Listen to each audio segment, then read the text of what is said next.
Good day everyone, welcome back to Carlitos Adventure, and for today's video is umpisa na natin yung trilogy ng National Museum na pinuntahan ko here sa may United Nations, Manila. Alright guys, so ang goal natin for today dito sa Carlitos Adventure is itong National Museum of Natural History, at sa tapat lang siya ng simbahan na to here sa may General Luna Street. Ayan. So, pasok ta.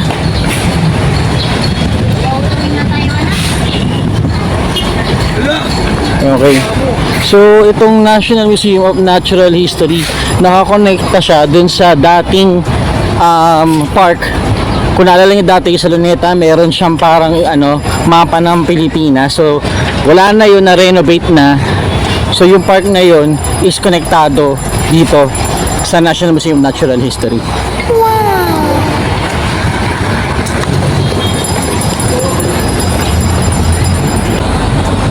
Ayan. So guys, ito yung dating may mapa ng Pilipinas na parte ng Luneta Park. Ngayon, isang open na plaza talaga siya. Para siyang plaza.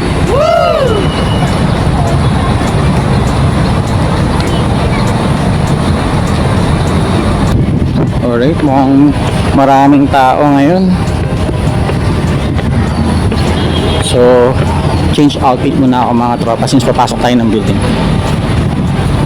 Ayun guys, so again, ito tayo sa National Museum of Natural History. Okay, and so wala pakita sa inyo kung gaano tayo ka-prepare ngayon sa vlog na to. So, syempre dahil summer pa rin, mainit, gusto ko pakita sa inyo yung mga gamit ko, and of course para makita nyo rin yung konting upgrade sa pagiging prepare ko sa pagbo-vlog. So first, I have here itong cup na to. Kung lang yung black din yung cup ko last time, pero ito mas malaki, plus meron siyang fan. Nabibili lang to sa Shopee, and rin to, rechargeable and solar na rin. And then of course meron na ngayon akong stick para maka-help sa akin sa pagbablog. Hindi na yung hawak ko lang lagi yung phone ko at di ako mangalay. So meron din tong ilaw, and pwede din siyang humaba, remote control din yung pag on and off ng picture or video. So of course, wala tayong tubig, napaka-importante nito dahil mainit. And of course, meron tayong suot-suot na detachable na sleeve. Ayan. Dati wala akong ganyan, so lahat t-shirt lang ako. And then of course, meron tayong shades, panyo or extra na pamunas pag sobrang pawis tayo. Syempre, meron tayong electronics, we have power bank and additional fan just in case sobrang init.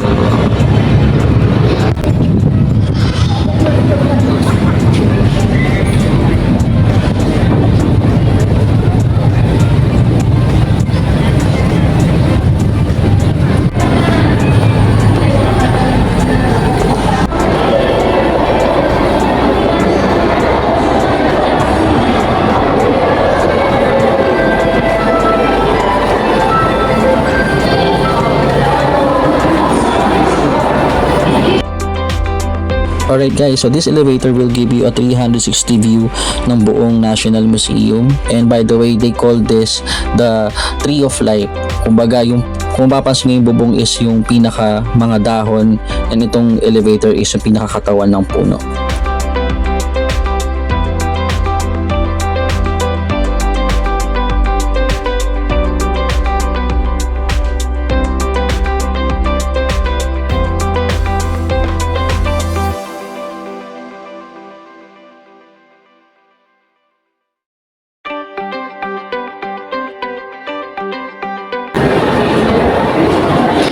Ayun guys, so maganda rito, okay lang mag video, bawal lang daw live. Ayan.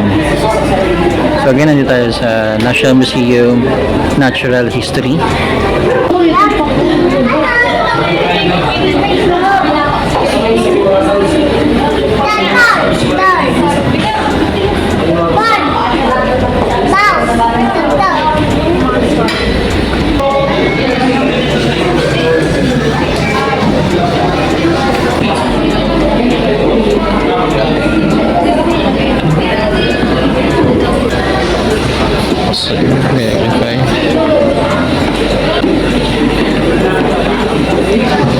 talaga ni Lolong, kaya pala kumakain talaga ng tao.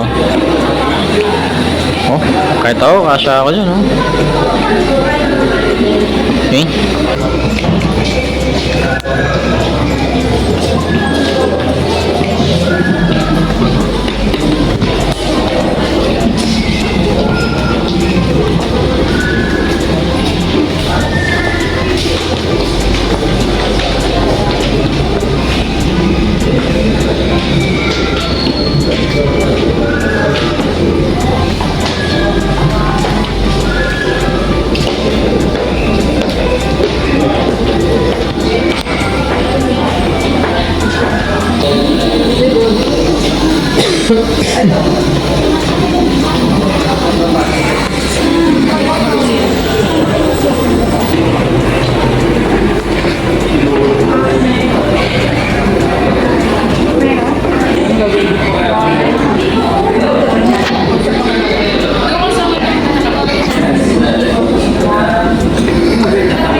Wala.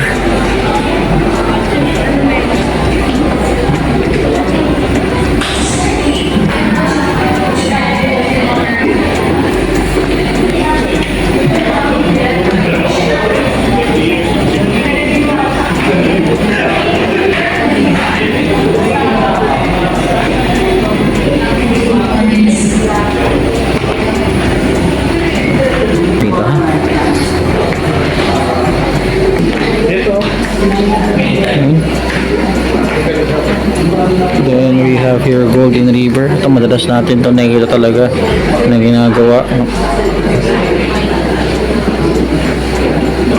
Okay. Underground mining. Okay.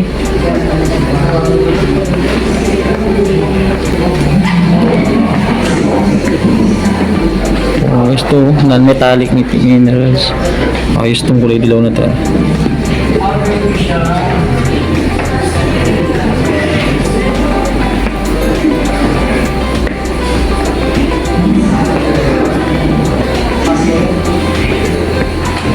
Oh, ito pala yung tsura pag may copper gold sa bato.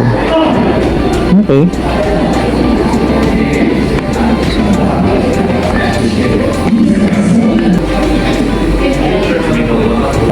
Mga oil.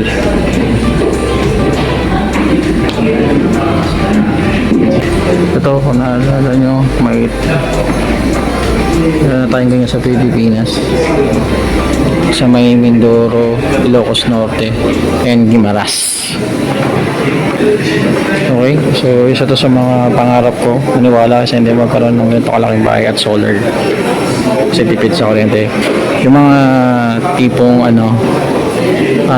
self-sustained living.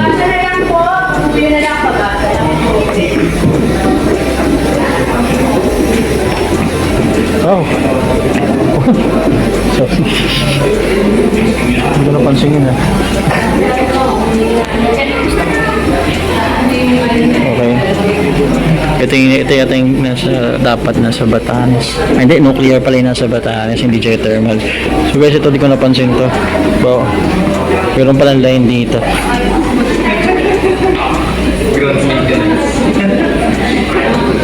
Ito. Okay. Oo nga po eh.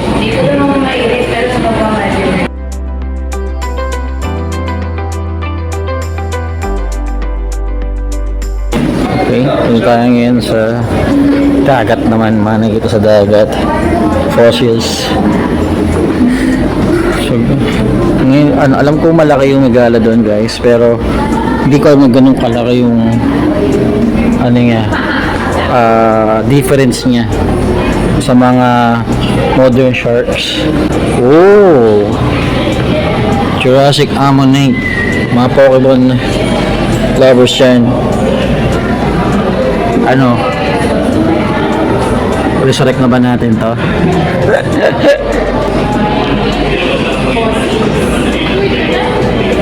Fossil shark tooth. Grabe yung parang paa ng kabayo yung isa.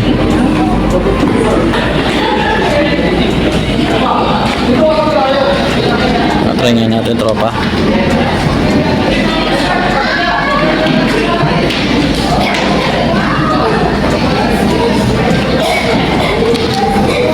Oh, ito ay skeleton of a wild pig. Oh, in fairness di halata na baboy itong shell to.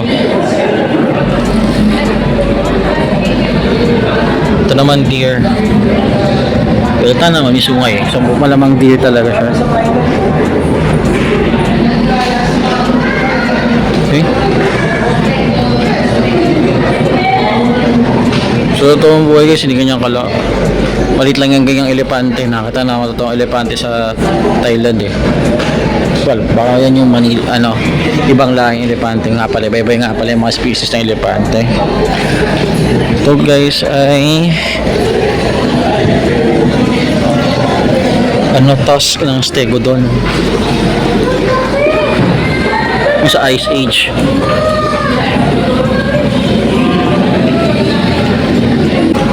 Alright guys, ang floor pa lang tayo. Dami pang floor ito. Nasa 5th floor pa tayo. May pa tayo 4 na floor pa baba. So, tapos na tayo sa 5th floor. 4th floor na po tayo. Tingnan kung ano makikita natin dito.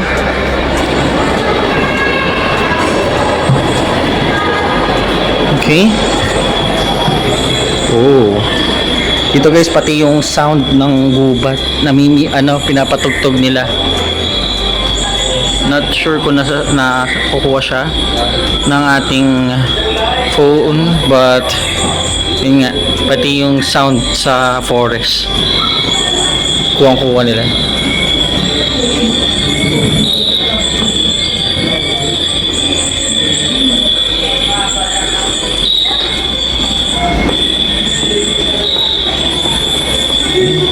Oh.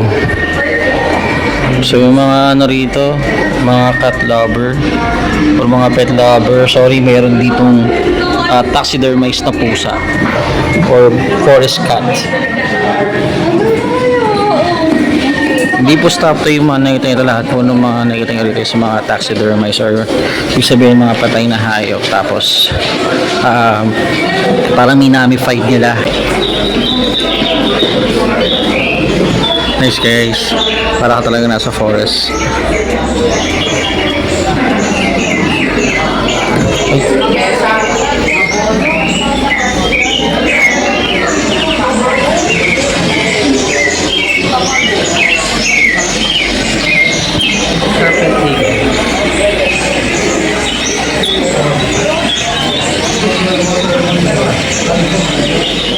Grabe yun.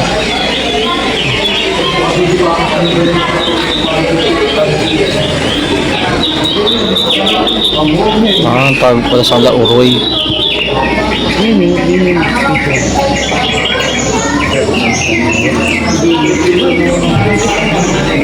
Eagle owl. Kamusta na si Harry Potter?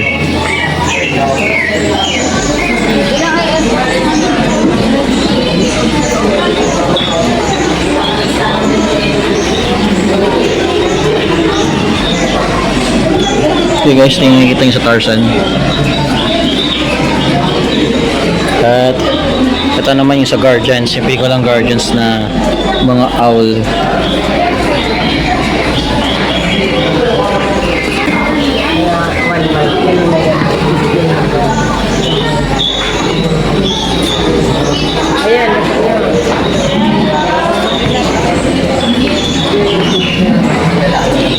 So this is a Palawan hornbill. So to guys, alam nyo wala pa ako nakita rito, ahas. Okay, bayawak. Tama raw. Ako di ko sure kung oh, ito na. Oh, speaking of the devil, may asa tayong makikita rito. Ang reticulated python. Yan, may ito sa Manila, sir.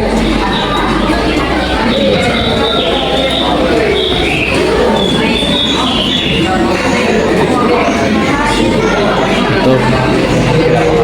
Anteater.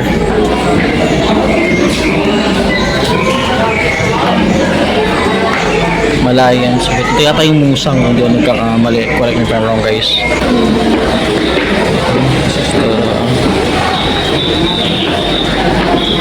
Philippine Hawk Eagle. Golden Crown Flying Fox. Ito yata yung may kita sa Subic eh. Ito guys, maraming mga patay na hayop dito. Ito mga bat.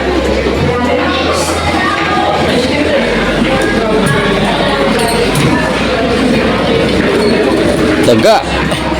Ayoko, kung kayo takot sa daga tapos bigla nyo bubuksan ng drawer na to, for sure mapapasigaw kayo. Dahil itong nasa gitna.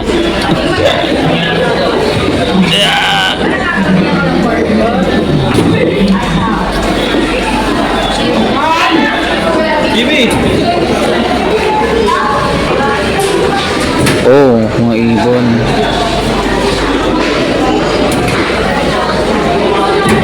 Apple to mga ibon, guys. Ito, uy, lalaki na nito.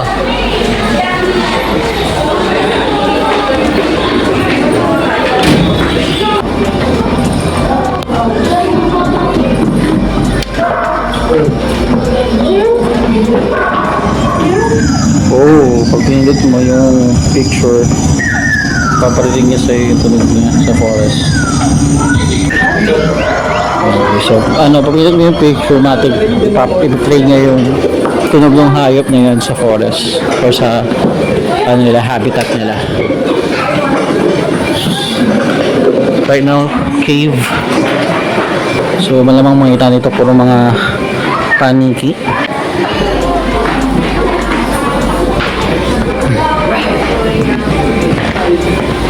Stalagmites, stalactites.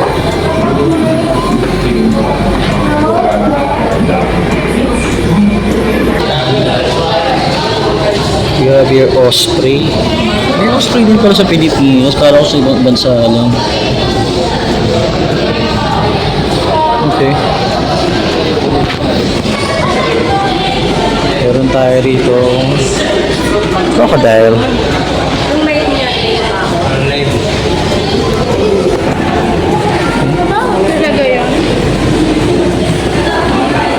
Tipin crocodile.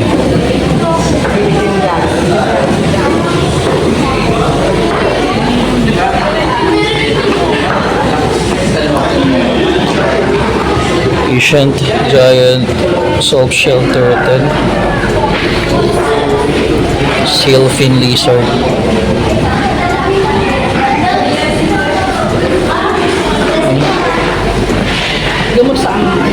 meron tayong marbled monitor lizard,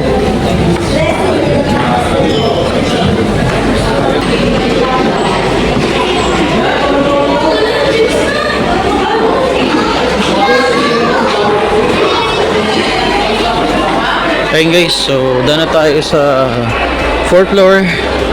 Next, 3rd floor.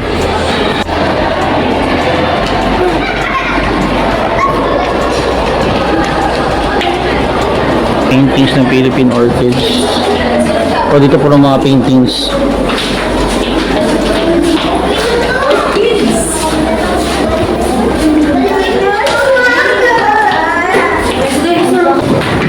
So, isang section is puro mga paintings lang. Oh, bakawan. So, ito naman guys is sample ng bakawan. Hindi ba iba na pala yan? Okay. Long-tailed baka. Isang uri ng unggoy.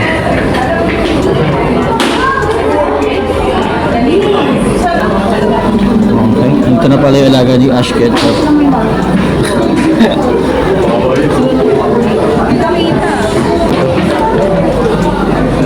Honeybee. Okay. May honeybee din pala sa bakawan. Legret. Philippine duck.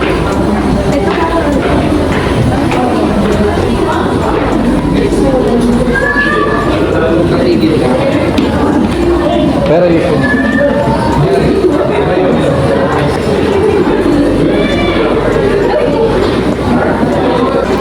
Okay, so ganito ang itsura kapag ano, yung itlog ng turtle nag-hatch na. So isang grupo sila, kasalabas sila pa isa-isa. Magsisiksyon sila, tapos papatayin lang sila ng mga ibon.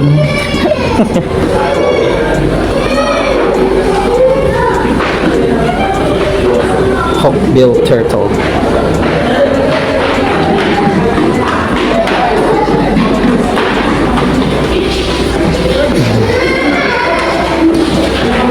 We have here the marine realm.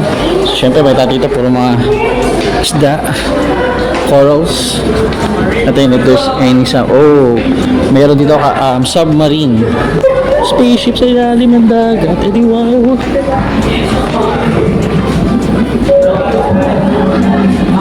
Sayang, iba di gumagana.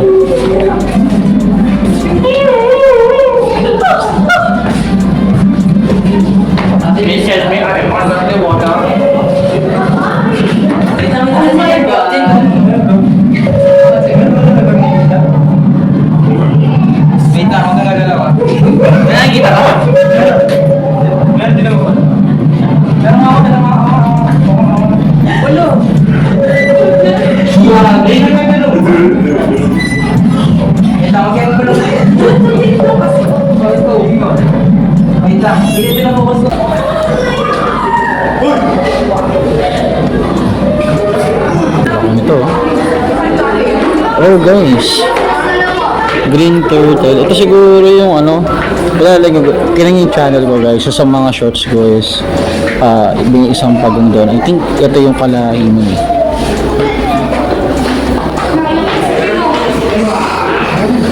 Guys, done with the third floor. Next, second floor. Okay guys, so yung second floor is ka-level ng entrance. So, tingnan natin kung anong makikita natin ha.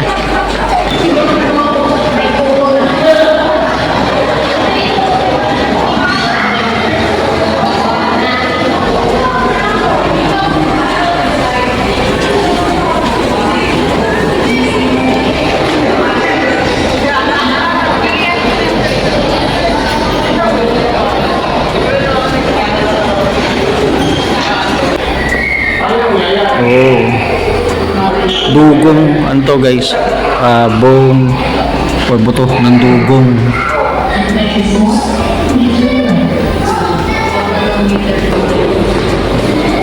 Oh,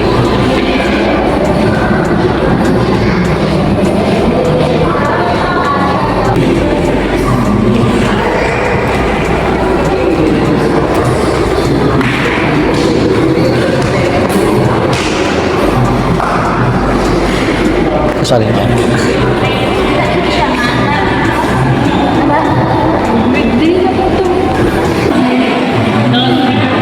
Okay, dito lang guys puro mga halaman.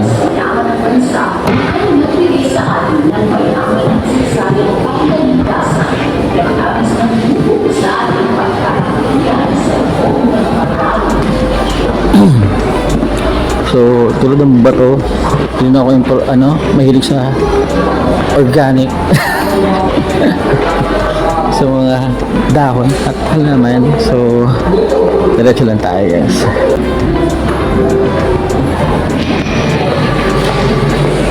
Okay guys, and last floor, first floor dahil second floor is done.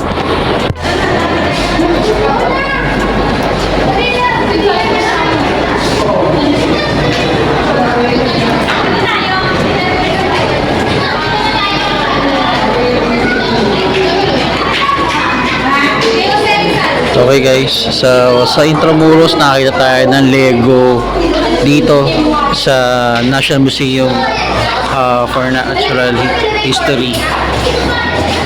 Nakita natin na ang totoong itsura ng monkey eating eagle.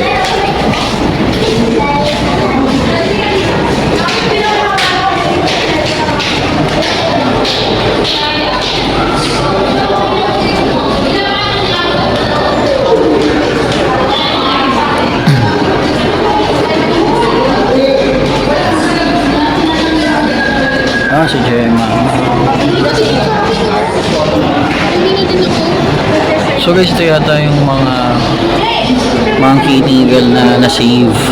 So nung namatay sila, tinonate na lang sila rito. Kaya pala may mga pangalan.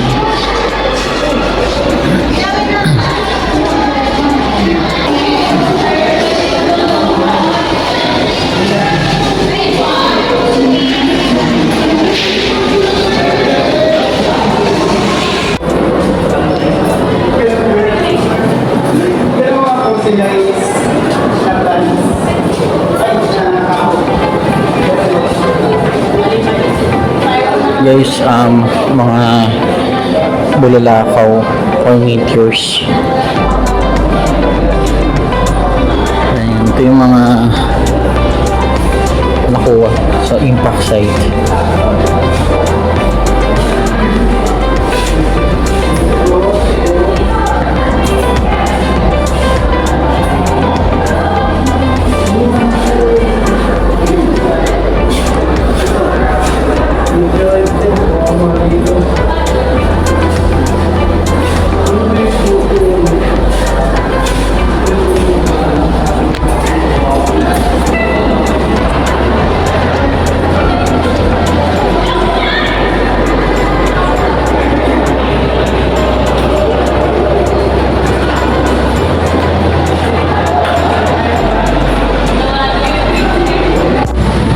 Ayun guys, so if you enjoyed this video, please like and subscribe, hit the notify bell.